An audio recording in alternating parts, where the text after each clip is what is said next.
Sorti. Action.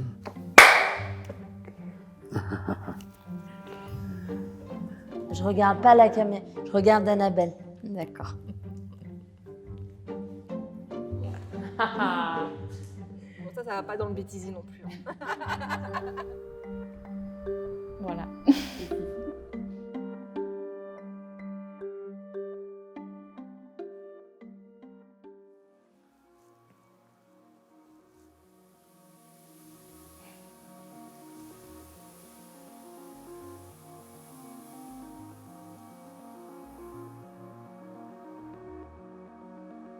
Cette compagnie existe depuis maintenant plus de 43 ans et a été fondée sur deux piliers qui sont le fait que ce soit des artistes de théâtre, mais également qu'ils soient en situation de handicap. Et donc on a mis en œuvre depuis 40 ans et maintenant avec une expérience, un accompagnement éducatif qui est vraiment basé sur les besoins des personnes à l'endroit de la gestion des émotions, la compréhension, le savoir-être.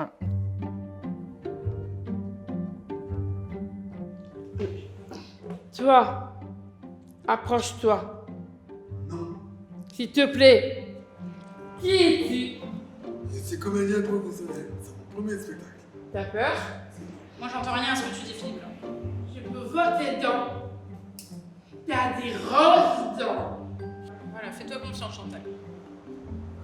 Waouh! Beau gamin! T'as complètement oublié le public là-bas. Ah ouais. Pendant la répétition, elle observe s'il y a un truc qui se passe ou un truc, un bug ou dans les endroits du texte ou s'il n'y a pas un trou ou alors elle prend une note. Pendant les représentations et même pendant les répétitions, on ne sera jamais à l'endroit des intentions de jeu et de plutôt telle émotion, mais bien à des endroits très techniques. Attention à cet endroit-là, le metteur en scène, ça fait 3 fois qu'il te le dit, mais tu es censé regarder le public et tu n'es pas censé regarder tel personnage. Quand tu dis cette phrase-là, qu'est-ce que ça veut dire? Quel effet ça doit produire sur le public? Des couronnes? Le pouvoir absolu. Un pouvoir? Oui, une méchante reine qui coupe des têtes. Les méchantes reines qui coupent des têtes? Ils comprennent bien aussi comment est-ce qu'on fonctionne psychologiquement.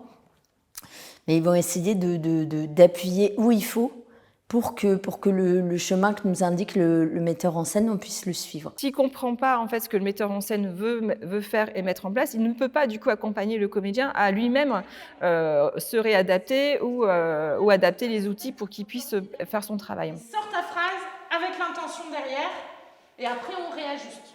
Tant que tu vas à moitié, on ne peut pas réajuster. Si on n'a pas confiance en nous, elle nous prépare. C'est-à-dire, on nous prenne, elle nous dit respire, tu vas voir, ça va être génial, éclate-toi. Après, elle te fait respirer, hop, sur le plateau. C'est toujours lié quand on est côte à côte. Des flèches, du mouvement. On quitte le mode chuchoté. Bérangère, elle se questionnait beaucoup à l'endroit de quelle est sa limite à lui, jusqu'où je peux aller dans la fatigabilité, jusqu'où je peux aller dans les journées. Est-ce que c'est plus intéressant de faire du texte le matin? Est-ce que tu penses qu'on fait plutôt le soir? Et après, en tournée, c'est un peu différent. Il y en a, par exemple, qui veulent aller visiter la ville. Il y en a d'autres qui préfèrent potasser leur texte comme moi dans leur chambre d'hôtel. Bon, l'éducateur, il s'adapte. Il nous laisse un peu vivre à notre façon. C'est un moment qui est plus doux. Un moment où on partage des choses un peu plus personnelles, mais c'est qu'une apparence. Dans le sens que c'est donner toutes les conditions pour qu'on se sente bien. Il n'empêche que la finalité de ce travail-là, c'est de monter sur scène. C'est parfois un peu contradictoire dans notre métier parce qu'on les amène à être extrêmement autonomes et professionnels quand ils sont à la compagnie. Et j'ai l'impression que parfois, quand on est en tournée, on s'assure qu'ils ne gèrent rien du tout, qu'ils ont juste à mettre les pieds sous la table parce qu'on n'a que 40 minutes pour manger, donc il faut que nous, on s'occupe de mettre les plats au four avant, allez-y, installez-vous, on fait tout. Je vais lancer le café, j'arrive. Dans un groupe, elle laisse jamais quelqu'un en difficulté, jamais. Si quelqu'un a quoi que ce soit, ne comprend pas, n'arrive pas à parler, n'arrive pas à prendre la parole, c'est ça, elle nous protège. On a un lien fort avec elle.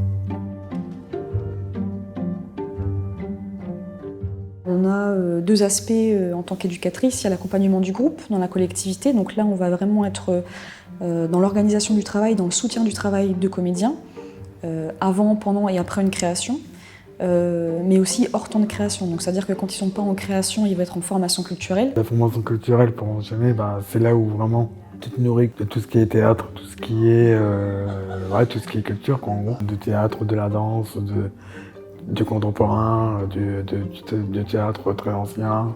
Et la formation culturelle, c'est préparer en amont tout ce qui peut nous être utile au plateau.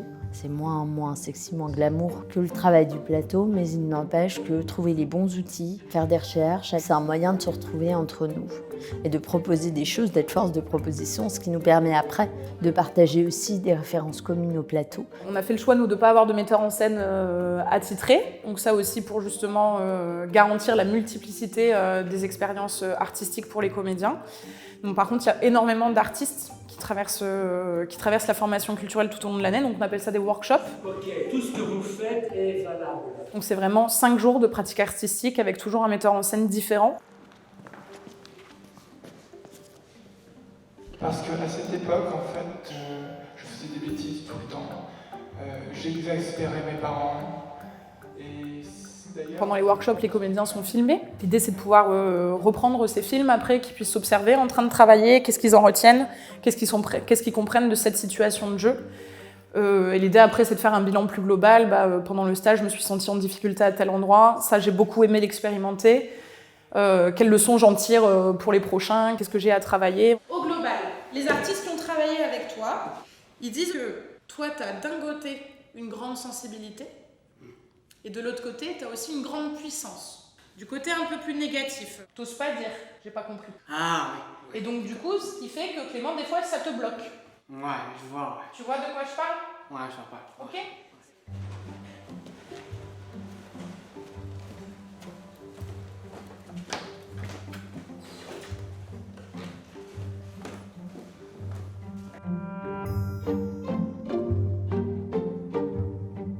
Alors d'abord, on fait un travail de compréhension, parce qu'on s'est rendu compte que c'était important, avant de passer par l'apprentissage plus classique, de travailler ça.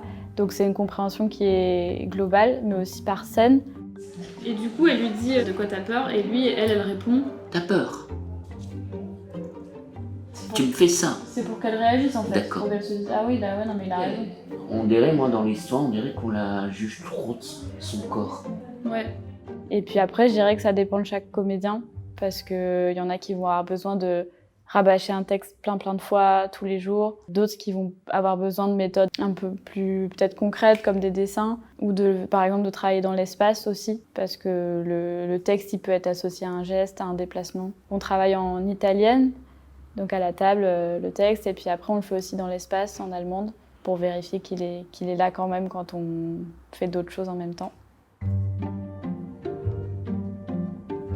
L'utopie en tant qu'éducateur spécialisé, c'est à un moment donné d'avoir mis justement en place assez de leviers et assez d'outils pour qu'on n'ait plus besoin de nous. Je pense qu'on peut être encore plus inclusif que maintenant. L'avenir, il est vraiment à ce que les comédiens eux-mêmes puissent aller faire des répétitions dans d'autres lieux, dans d'autres scènes nationales et avec d'autres artistes que ceux qui sont invités par l'Oiseau-Mouche. Il y a plein de metteurs en scène, de chorégraphes qui viennent à la rencontre de ces comédiens qui sont quand même assez fantastiques, je trouve. Éclectiques, je pense on dit. J'espère qu'elle continuera à avancer, en tout cas en termes de renommée.